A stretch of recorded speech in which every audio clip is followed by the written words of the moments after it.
This is the North Carolina Food and Beverage Podcast.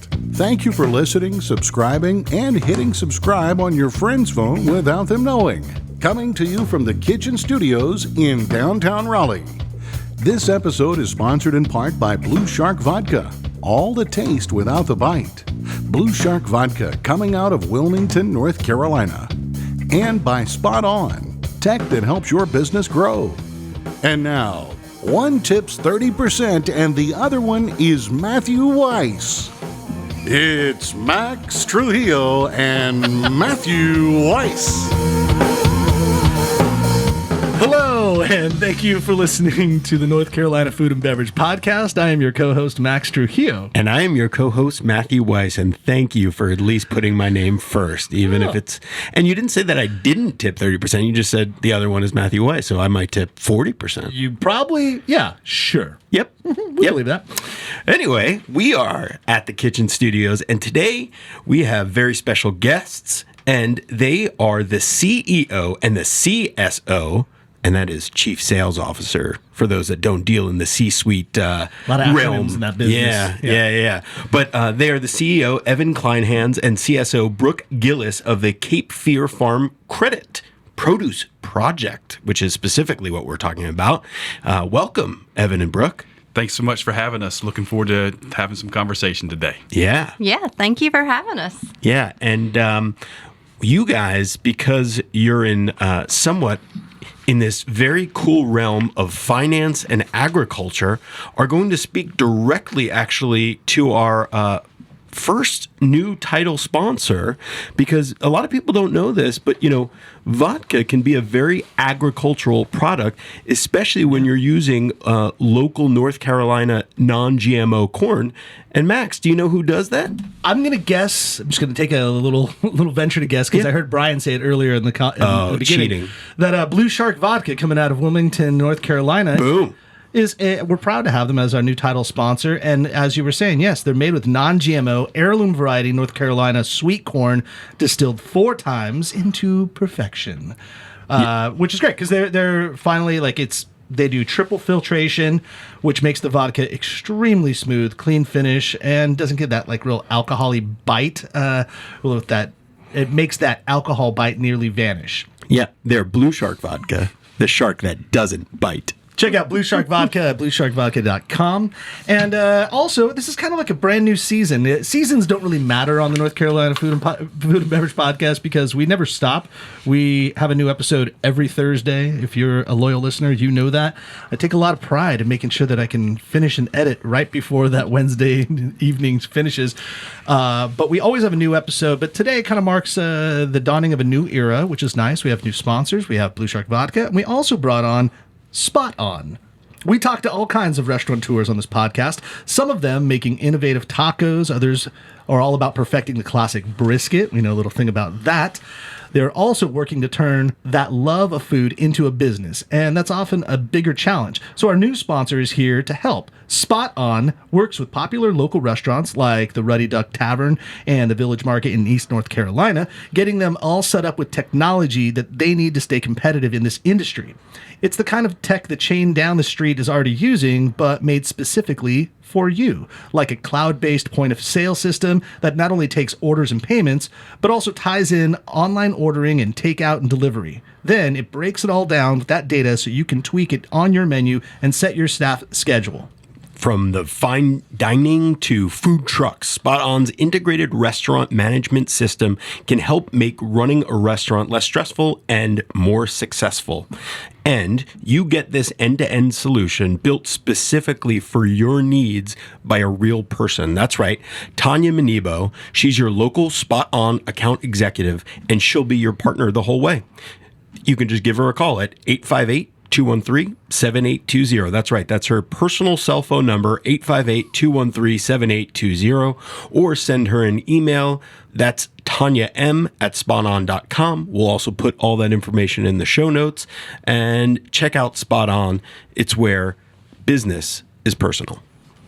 Leave it up to Matt to give girls' phone numbers out on the podcast. Very nice. Always inappropriate. Thank you. So we're speaking about agriculture. Tell us about Cape Fear Farm Credit because you guys have a very specific niche in funding agriculture in North Carolina. So how did it begin and where is it going? Thanks, Matt and Max, for having us. We work for Cape Fear Farm Credit, and we're a farmer-owned lending cooperative. We've been in business for over 100 years, and we serve 12 counties in southeastern North Carolina. We're headquartered in Fayetteville, North Carolina, but we're also part of the broader farm credit system. And the farm credit system covers all 50 states and Puerto Rico, and we have a combined mission to serve agriculture and rural communities with a reliable source of credit and financial services. And so we really exist to serve agriculture and those that live and work in the countryside, often underserved markets. And so we're a relationship-based lender, and so we really focus on building relationships with local producers, and that can be big and small and everything in between, agribusinesses and also rural residents. And so that's a little bit about us.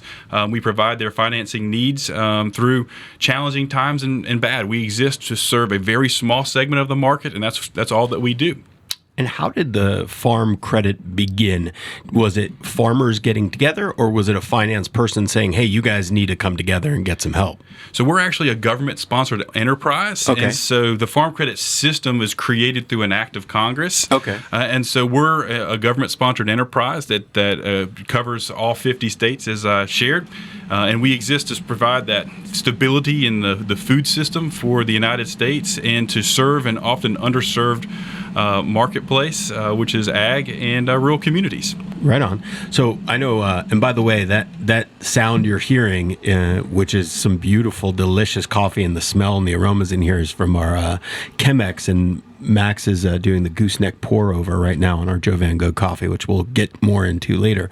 But Brooke, you see this from all sides because your family is in farming. You come from a small family farm, and yet you also deal on the sales side of that. So that's got to be a very interesting dichotomy. Yeah. So farming is very important to me, obviously, for the points that you have shared today. But I have to say, farm credit has always been a part of my life as well. Okay. Growing up on the family farm, I can remember the lawn officer physically coming out to the farm. She would have lunch with us. So, I see it from all aspects. I think that Cape Fear is an important piece of the business with our local farmers because we are a reliable source of credit. And then, of course, the farmers work hard day in and day out to provide us a reliable food source. Right. I'm just going to, I always have to wrap my head around things to really understand it in my own context. That helps me. So you guys may or may not know this, but in my day job, I work in wine sales. I work for a wholesaler, and we represent this winery called Borsao. It's in Campo de Borja, Spain. And what they are is a cooperative, but like we say out in the market, they're like the good cooperative. So they support over 200 small family farmers who bring their grapes to the cooperative, and then they make wine there. And if this co-op didn't exist, these farmers would have nowhere to go with their grapes, or they would just have bigger wineries or bigger conglomerates come in and either buy their farm or buy their grapes and pay cents on the dollar, versus the cooperative has a set price, they pay for them, and then they make great wine. And these cooperatives or these small family farms constantly have a source of income and a place to sell their grapes. So it's similar to what you guys do in the sense that you're supporting your local farmers. Absolutely. And so what is so interesting about a cooperative model is that the ownership of the business and the customers are one and the same. Right. And so with the success of the co-op, so goes the success of our customers. So as we make a profit, we turn around and pay that back to our customers in the form of patronage, which ultimately reduces their cost to borrow money with us. And so there's not a difference between the stakeholders that own the business and the customers. They are, in fact, one and the same, which really helps strengthen. It's a win-win scenario for everyone involved. Well, because agriculture for North Carolina is a major product. It's one of our biggest industries in general. I think like tourism might be number one, but agriculture is right there. Agriculture number one? Agriculture is number one, over $95 billion of impact to the local economy here in North Carolina. Wow. Okay. All right. Well, so that makes sense that the government would also want to make sure that they're ensuring their longevity and their future. I know that future is a big deal, as we were talking about. One of the messages that plays really strongly from your website through your messaging about securing farming for the long haul and not just worrying about today, but the growth, because we're not just talking about North Carolina in the end, because it's such a large economy for us. We're doing a lot of international business as well, as you were stating before we got on the mics. But maybe we can get into that a little bit. Like, what's the sexiest thing coming out of North Carolina that the rest of the world is looking for? Like, what are some of the things that we're selling in an agricultural level that everybody else kind of looks at from us? Well, I'll start and then I'll let Brooke jump in. Agriculture is a really important part of the economy here in North Carolina. There's a lot of bright spots, so I could talk about this a lot. But the protein industry is really large here, so there's a lot of pork and chicken production. Those are the top two. There's also a lot of sweet potatoes and blueberries and specialty crops. And so there's a really, really diverse agricultural industry here that covers a lot of different interesting types of commodities. And so all of those are really vital. And we see a lot of diversification within these individual producers. These producers are not growing just one thing, and that really helps them grow their business over time. Agriculture is an extremely cyclical business. And so as they're able to diversify across different commodities, it really helps them strengthen. And so there's a lot of bright spots here in Raleigh with the Research Triangle Park and a lot of universities that help with a lot of the innovation and technology. But also, I think it gets down to the local farmer. We just have some of the best farmers in the world here that they compete globally. And it is a bright spot here in North Carolina where we're growing all types of agricultural products that really help not only feed the country, but feed the world, a lot of export as well. And so, Brooke, what did I leave out? Yeah, so I would just touch on just the diversification that we have in Eastern North Carolina. It's pretty amazing when you start to think about what's produced here, right? You have grapes, watermelons, blueberries, strawberries, corn. I mean, and it goes into making your breads that you eat, the wine that you love to taste. And so it's not only the like vodka that you make shake up. Yeah, yes, vodka for sure. So, I mean, it goes back to it's locally produced. That's what we have going for us. It's safe. Is traceable from the consumer side, right? As a consumer, we want to know what are we feeding our children. And so the ports also, like, it just opens up the doors to be able to, we're right along the coast. I mean, from Raleigh, what, guys, how far are we from the coast? 2 hours less at some Yeah, point. so I mean, the farmer can go to the coast and they can sell their product, or it can be exported. And like Evan talked about, just the swine and the poultry that we have in Eastern North Carolina, you don't find that diversification in other states. When we were my family and I were in France back in 2018, we found in Lyon a barbecue restaurant, and they were proudly serving North Carolina swine as it was written on the menu. And I just thought, I'm like, that is so cool and funny that, especially as a Los Angelino, I probably wouldn't have really taken much account had we not lived in North Carolina before that. I would have been like, oh, that's cool. They're getting pigs from America, but I wouldn't have thought of it like, oh, North Carolina. But for the rest of the world, the perspective of like North Carolina pork is like the way we look at, what's the Japanese beef? Kobe. Yeah, it's kind of like our style of, really, really good high-end pork. But it is cool. I wonder, talk to me a little bit about, like, North Carolina's gone through a lot of change through the tobacco industry kind of changing a lot, which led to a lot of farms like repurposing. I have to imagine that Cape Fear Farm Credit had a lot to do or was instrumental in helping farms to kind of reset themselves. Is there any truth into what I'm saying right there? And how did that affect the farming industry? Yep. So historically, I'm sure you guys have heard, tobacco farm afforded a lot of families to be able to send their children to school and provided a really good living. And so when we started to experience the tobacco buyout, several of the farmers just decided, you know what, I'm going to get out while the getting's good, right? And so there's still some farmers that are involved in the tobacco industry today, and very thankful for that. But they did start to diversify their operations and start to look at, well, what commodity can I go into now? And so they did. I mean, it might have been the swine, the poultry, it could have been expanding row crops, but it did afford the families to diversify, like I said. So there's still some tobacco farmers around, Sure. But now some of them are more focused towards different commodities.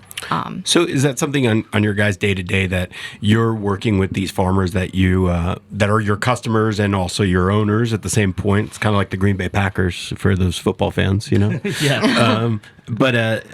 So like, are they, I'm stuck with my tobacco and I'm not achieving or earning as much with that, and they say, hey, can you come help support me or lend money for me to diversify and start a new crop or get pigs or get whatever that is to start their new crop? Is that kind of how that works? Is that kind of what your day-to-day is help finding them? Yep, absolutely. So it's not uncommon for a farmer to come in and say, hey, Brooke, or whoever the lawn officer may be, I have this great idea about I want to do something different. Mm-hmm. And so that's part of where we come in, is to help them realize their dreams, right? Okay. Help them to say, hey, is it going to make money, because they need to support their family. But yeah, I mean, we definitely help them explore opportunities. Is there anything new in North Carolina that's up and coming that people are like, ooh, this is the next thing? Because obviously we know about the sweet potato, we know about the swine. Is there anything that like is Marijuana. Cannabis? Where do you guys stand That on California that? guy had to just pipe up. Well, Because there is a lot of CBD, now legal CBD dispensaries. So, yeah, where do you guys stand on that? there's been a lot of interest in the hemp industry over the last several years. A lot of people have speculated that it may be an on-ramp to a variety of different things. As far as the legality of hemp financing, there's certainly North Carolina was part of a pilot program with several other states, and so what that pilot program was designed to do to let local producers learn how to grow the crop, figuring it out. It is a very high risk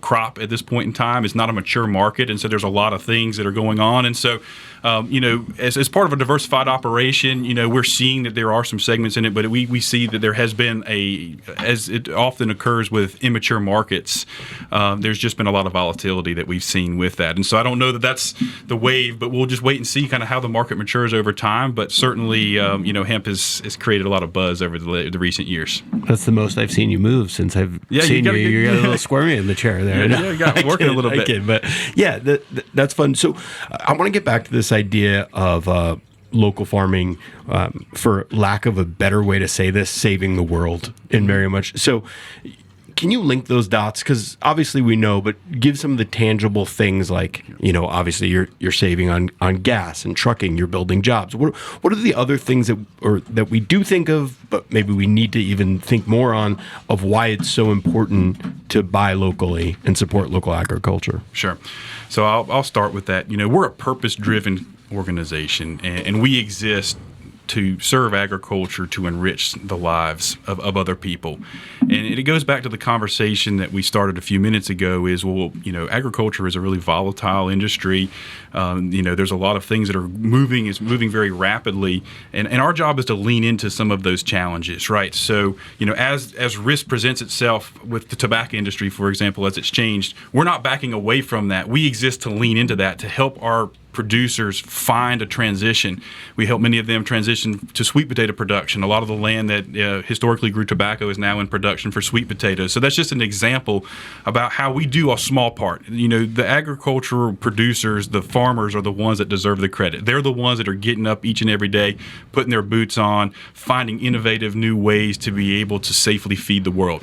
Our part in that is to just provide, as a business partner to them, just a little piece, whether that's knowledge or advice or access to the money they need to fulfill their dreams, that's the little piece that we do. But I would really give credit to the producers. They're the ones that really are driving the industry forward. And so, feeding the world is really important. And to your point a minute ago, the pandemic that we recently just went through was the first time that many of us went to a grocery store and saw bare shelves. Yeah. Food scarcity The effect of correct. Yeah, the chain being broken. Correct. And so that stable source of capital to make sure that we all have a food supply is really important. So that's part of that connection. We also do a lot of things that we can touch on in the future about giving back to the communities that we live and work on. That's part of the produce project here. But I'll pause there, and that's a little bit of my perspective there. Yeah, speaking about world, this is a good time, a little segment here, just because the coffee is ready, and I want you all to drink it and try it while it's nice and hot. We're talking about Joe Van Gogh coffee. Take a quick break just for this delicious little sip. Oh, here it comes. So This is their Ethiopian Hambala Benti Nenka blend. It's Eastern African, coming from Ethiopia, and talking about world in general. Joe Van Gogh has sources for beans all over the world. The Ethiopian style, this particular one kind of throws out plum and black tea, kind of honey notes in there. It really pulls out beautifully, especially the way I masterfully poured over in the Chemex. But you have these great varieties.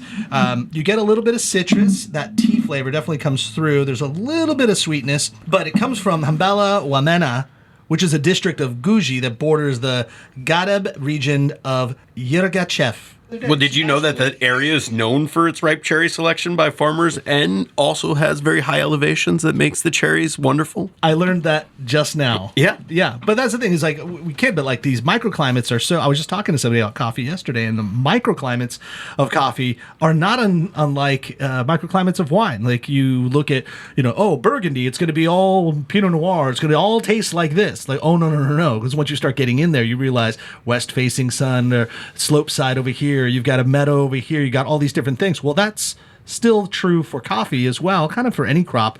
And I like that you kind of tie it all in. We could talk about North Carolina's crops and how diverse that can be, but the same stuff is still happening even in East Africa, and everything kind of blended together. The nice people over at Joe Van Gogh, though, were able to supply us and the two of you with a little bit of the same coffee to take home, grind it yourself, scale it out. What is it? 22 grams per coffee or per cup, and then 17-to-1 water ratio to coffee. I just learned all these things. I'm going to get better. Thankfully to the people of Joe Van Gogh to really, legitimately help us up our coffee game. Yeah. Go to joevangocoffee.com and learn more information from there. You can get any of their coffees at any of their locations, and also from their partner brands that they sell retail as well. Cheers. What a treat. Thanks. Yeah. I want to press you on something here, Evan, and Brooke, feel free to weigh in.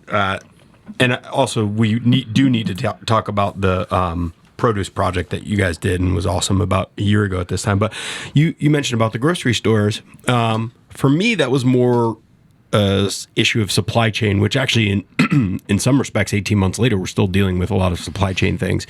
But I really want to touch on this thing because I don't think that we think about it in our daily lives, is why it's so important to buy local and buy local from our local farms. And that's a hard thing to do also because it's often more expensive because it's not subsidized and things like that. But when you talk about the things, well, when you do include the supply chain, you're talking about using more gasoline, the effects of cars on the environment and major trucking conglomerates.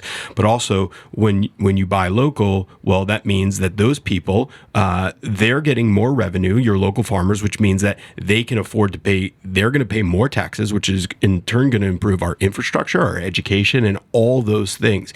So, but there's more that like we don't even think about. So is there anything that you guys want to add to that and like why that will legitimately change the world for the better?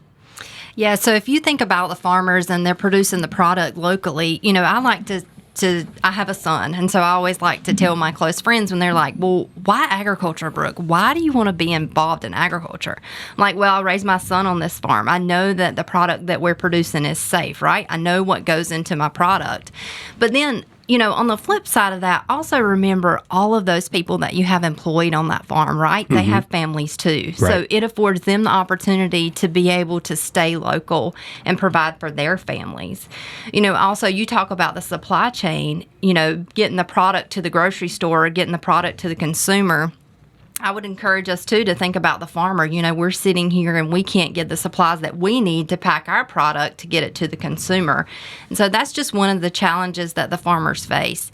And the farmers do such an awesome job of just pouring their heart and soul into that product to making sure that it's safe and that it's quality and you know what you're getting. And look, if you're not happy with the product, you can go back to the farmer and say, hey, I just bought this last week. You can't exactly go back to the grocery store and get that same service. Yeah. Sure.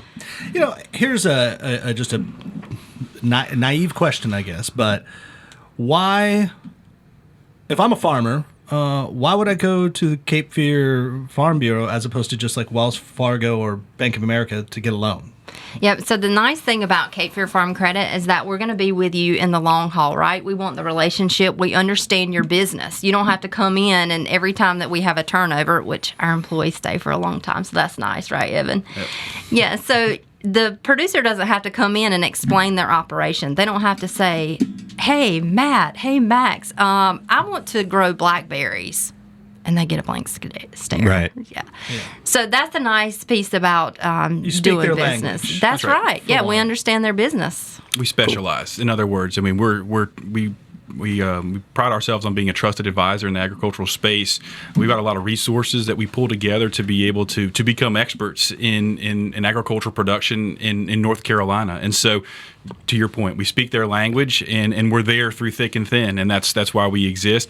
There's other competitors out there, certainly, and they have different products and services as well. But we're a niche player. We focus specifically on ag and rural, and we pride ourselves on being the best in the world at it. Yeah, I mean, if there was like Cape Fear Podcast Credit Union, that's probably who we'd go to if we wanted to get new microphones or something. For sure. Absolutely. Exactly. Because they know. Podcast in the name. Well, I mean, you kid, but I remember Max and I, when we were first starting out, we went, I won't name their names, but we talked to an organization about, some like business coaching. Hey, where can we go to help monetize this and like take it seriously? And they were like, a podcast. So is that like on the radio?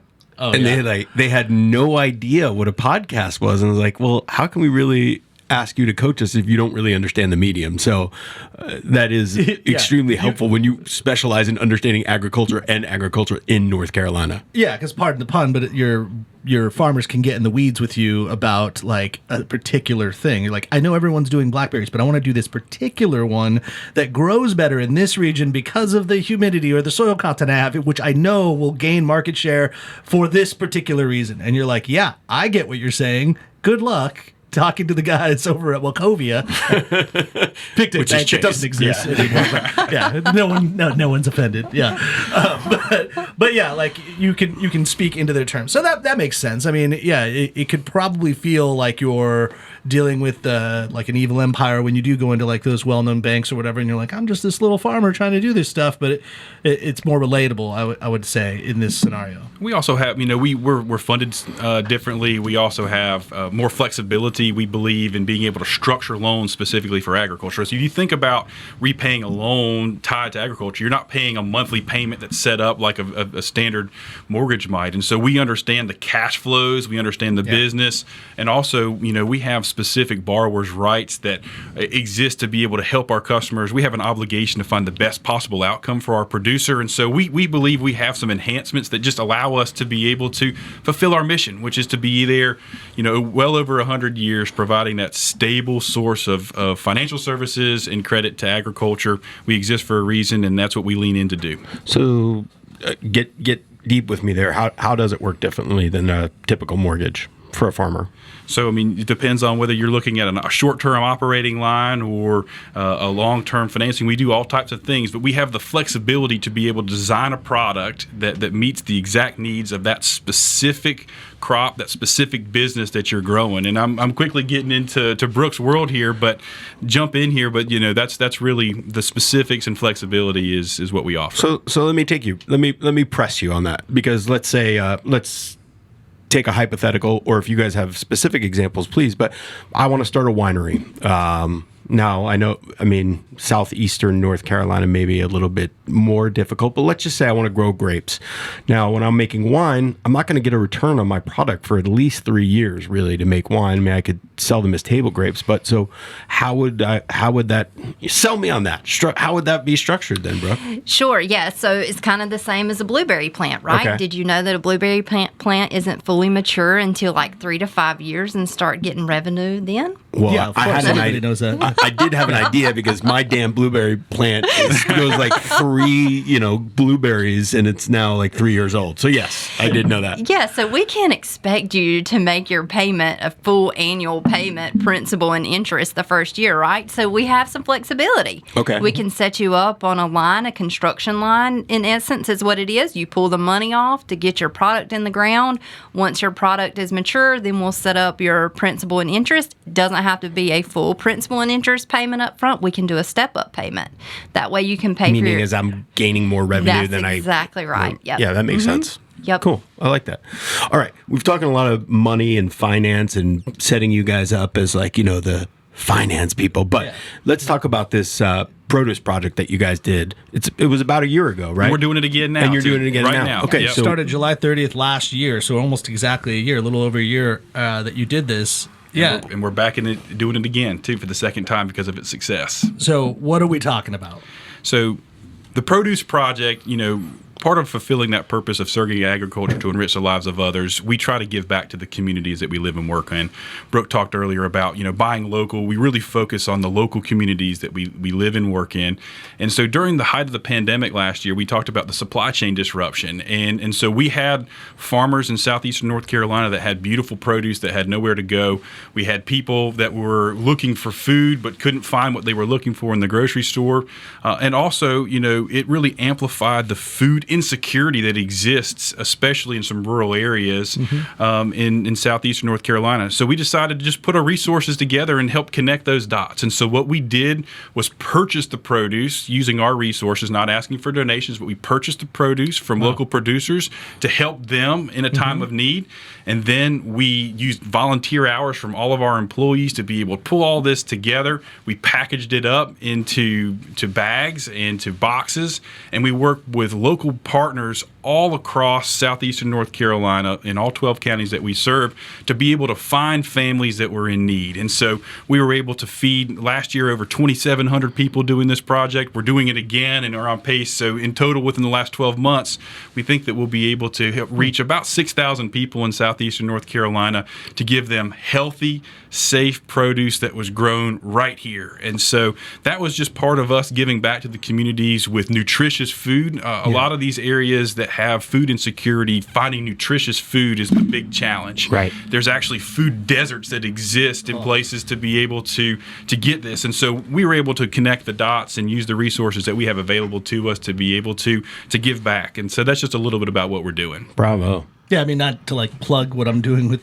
Kip with Crafton, but that's part of why we intentionally decided to not open our businesses in the heart of Raleigh or Durham or the bigger cities, if you will. We're like, no, let's do this, which we think is a cool idea, as a small food hall, but let's do them in places where they are kind of quote unquote food deserts. I mean, first location's in Knightdale, the second's going to be in Clayton. Clayton's getting built up right now, so it's turning into a pretty big hub now. But there still is, no offense, but there's a lot of bow time happening out, and there's a lot of Mickey D's and a lot of, Taco Bell going on. And it's like, that's not, that should not be your only source of finding food. And, it's completely inexpensive. So again, it panders to someone that's not doing well, and they're like, you can eat, you can feed your family, you can do all this stuff. It's like, yeah, but what are you really feeding your family? You're feeding them just junk. And I mean, I know I'm like the worst. I speak out of both sides of my mouth because I still go to Taco Bell all the time. I was going to say, I'm glad you included Taco Bell because that's how I knew you were being sincere. Yeah. But I eat Taco Bell because it's yummy, not because I have to. I guess that sounds like, I don't mean to be callous when I say that, but there's sometimes people are like, that's the only place I can go to eat because it's the only thing available. And being able to reach these smaller markets and all is purposeful to kind of like understand, like, hey, life is not like what it is here in this city or in Charlotte or Asheville or in many of the cities that are all around North Carolina. You just go a few minutes out and there's nothing built up. I mean, it's widely affected. So speaking to that, how does one get a produce box? Like if I'm living in a small town and I'm like, yeah, my family could use some of these resources. How did we go about getting them? So, what we did was, because we were local, we have people that live and work in those communities. We allowed each local branch to be able to find the best distributors in that area. And so they were different. We didn't use the same partner. And so we used different food banks, charities, all types of different areas. And so we just did it on a very grassroots and local level. We let the people that were local make the decisions about where they could make the best impact. And then we promoted it locally within that area, saying, here, there's food available at this location. Go for it. Yeah, and we actually received calls from outside individuals just saying, hey, can I please come by and get a bag? We're like, absolutely.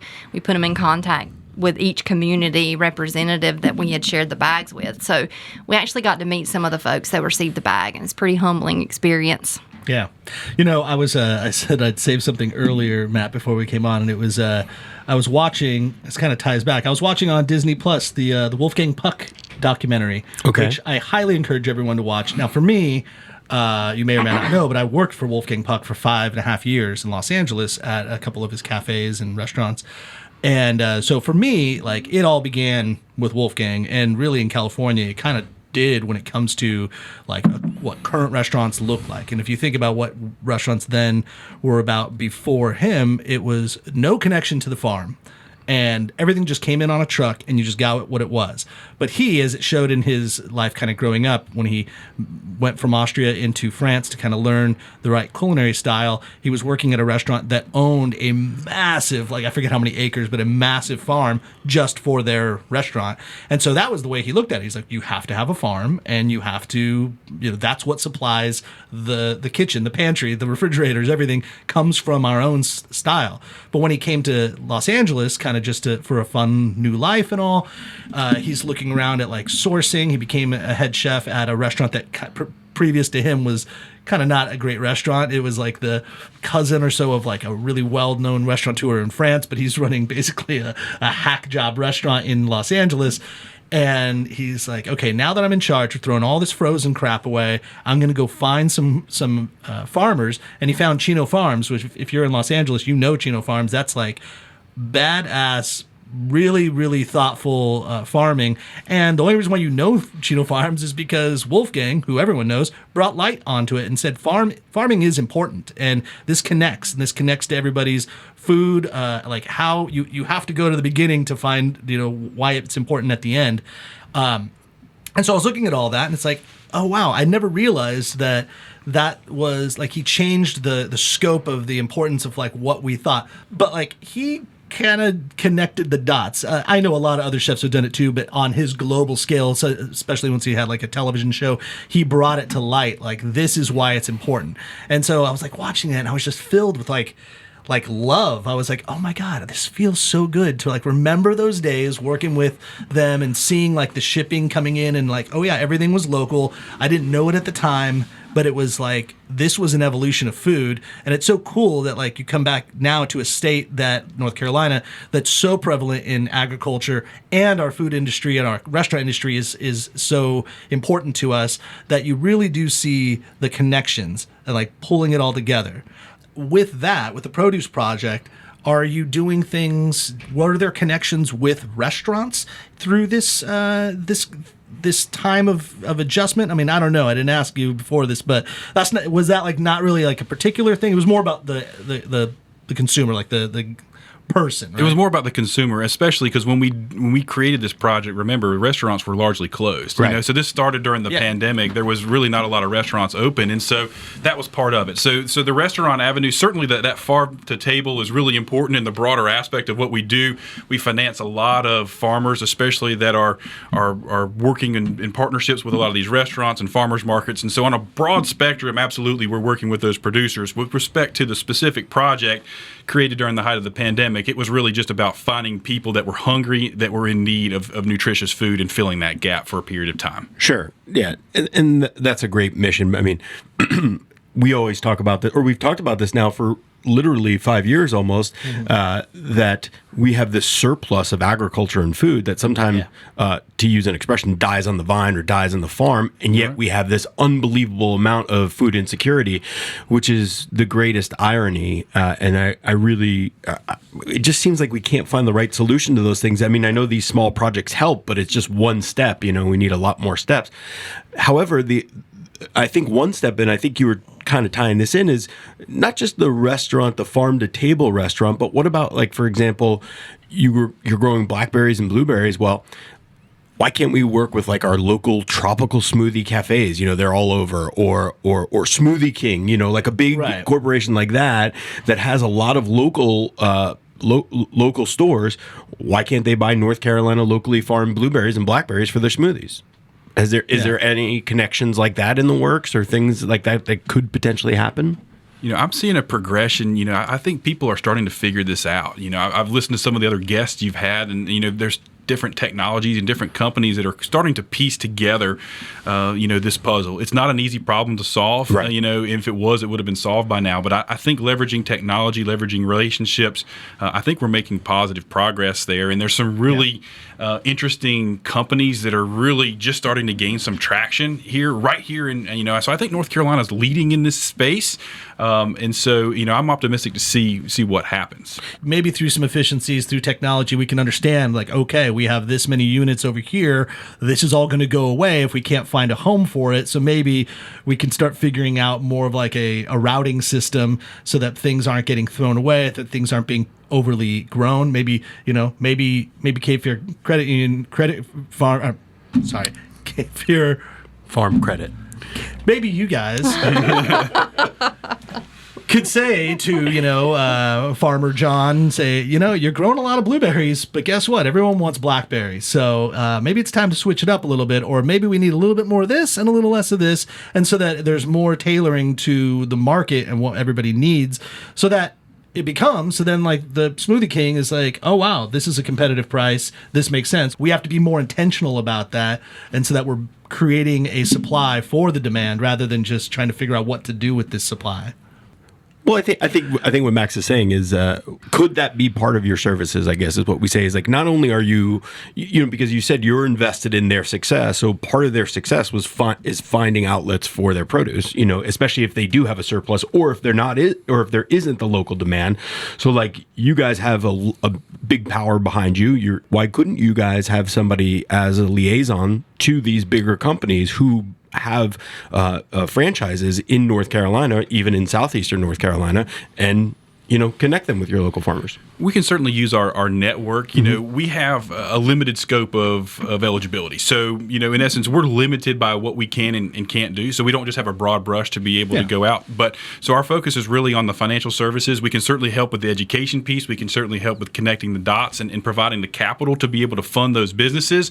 But really, that innovation comes from industry itself. I think we could help connect the dots, and we would be there to partner as their financial partner there. And so, you know, I think that there's plenty of companies and people out there that can capitalize on that, and we would like to work with them. But as far as us driving that, there needs to be a separation between, you know, the producer and the decisions that they're making versus us as a financial partner. And so we got to be careful not to blur those lines. The farmer might hopefully figure it out after like dropping 60% of their entire crop one year because no one's buying it. You know, it's like, but is the problem that no one's buying it, or is it there's no need for it? Like that becomes part of the bigger problem, or the hopefully a better solution is, are we doing all the things that we need to do to make it efficient? You know, it's the same thing. Like, everybody wants to be a Instagram influencer, but no one wants to learn calculus. It's like, can we do things like, can there be more diversification about what we grow and what we want?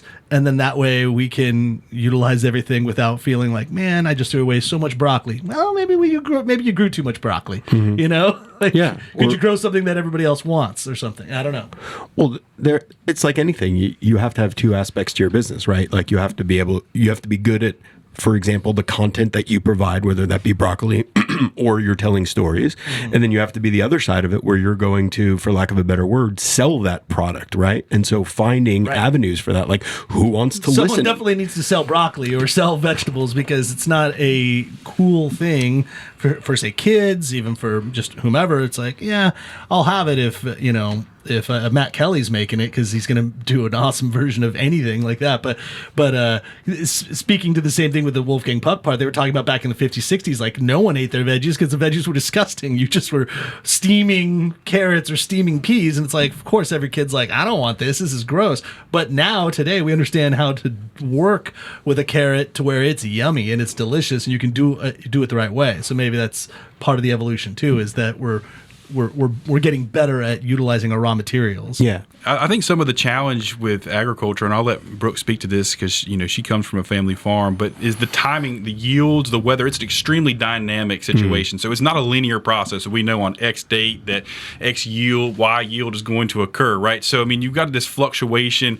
You got weather. You've got all kinds of this extremely dynamic, issues going on that are driving the timing of when that crop is ready to be harvested, and that a lot of times it all comes on at the same time, and so finding the evening that out, I think is part of the challenge. So Brooke, I'll let you speak to just from your perspective as you see what producers face. Yeah, the weather waits on no one is what we say at our farm. I mean, it can be you have 50 acres of watermelons and they're all coming off at the same time. Well, you better make sure that you've done much work in marketing that product because there's going to be a 5-day window that you've got to ship all that out. Yeah.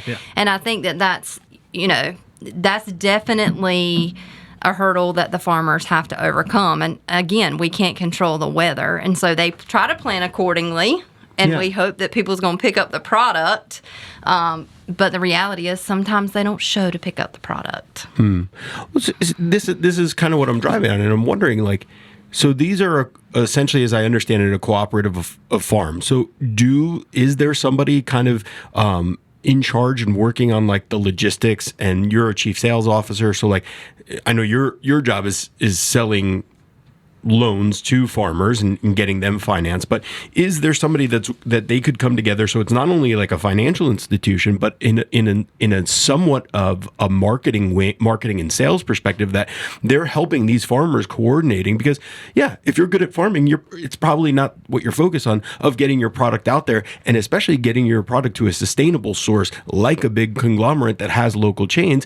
And then there's a whole other end of the distribution project, right? Like that's why we have wholesalers and stuff. But even if, and I'm sure they're due, but how much is U.S. Foods or Cisco going to these rural areas to pick up, get produce, and then, and because they could be obviously a stopgap for that, like the perfect middleman.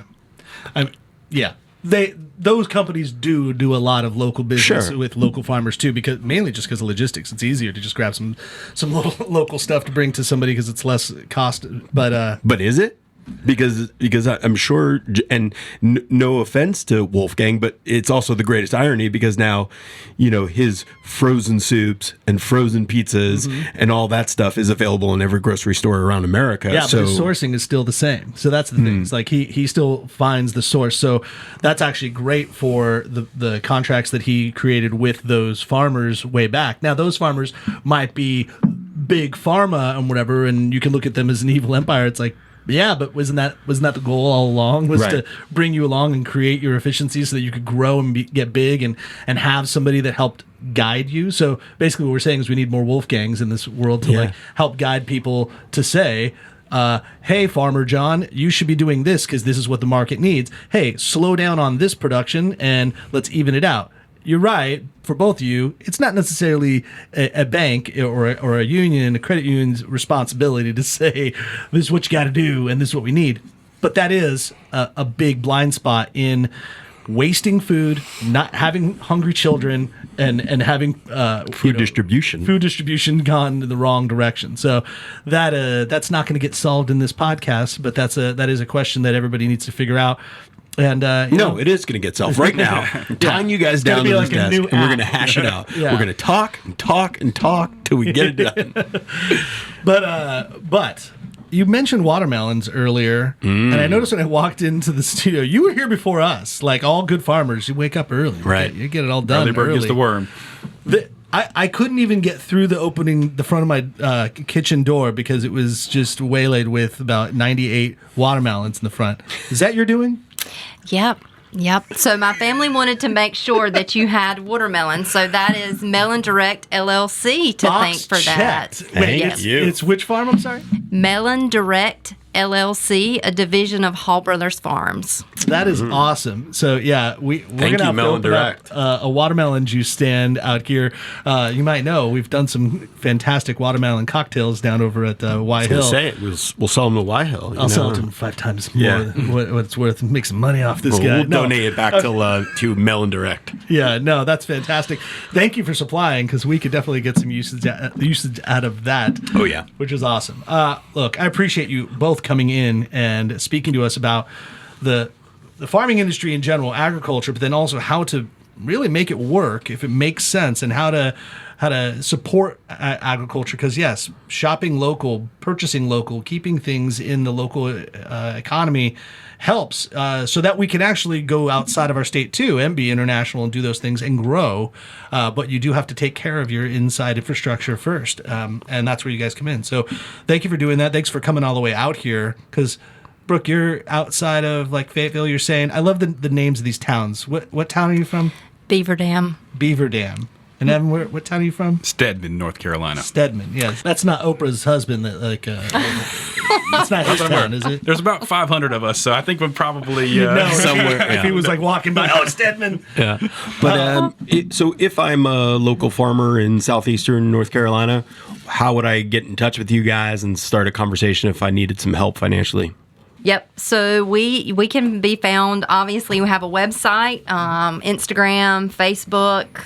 Search us, find us. CapeFearFC.com. That's correct. Yeah. Mm-hmm. We'll put links in our show notes as well, so you can do that. And then, selfishly, just for you two, before you get out of here, you're going to have to take some ice cream home with you. It's proof alcohol ice cream. Think differently about dessert. There's a little 7% ABV in every pint of ice cream, and you can find whatever you'd like in our branded red freezers out in the kitchen, just like anybody listening here can find at a Total Wine, a Triangle Wine Company, a Lowe's, or a Harris Teeter. Look for that red freezer, and you can think differently about dessert. Go to proofalcoholicecream.com for more information. Yeah, we prefer that you buy it at Triangle Wine Company and then use your NCFB promo code for a nice discount. And yeah. Plus, you can get all delicious wines to go with your fresh produce there as well. We've thought of everything. Yeah, we've thought of everything. So trianglewineco.com. Brooke, Evan, thank you so much for being here and your time and sharing the story about agriculture in the state. I think we all know it's important. So for any of you in southeastern North Carolina, check out Cape Fear Farm Credit, and please purchase locally. You will eat and drink very merrily. Thanks for listening to the NC F&B podcast. And if you've stuck with us this long, review us on iTunes, and remember, 5 stars are encouraged. Proof Alcohol Ice Cream. We pour art and science into every bite. An artisan ice cream company from Columbia, South Carolina. Proof is changing the way people think about dessert. Triangle Wine Company, locally owned and operated. Triangle Wine Company is committed to creating the best shopping experience in fine wine and craft beer.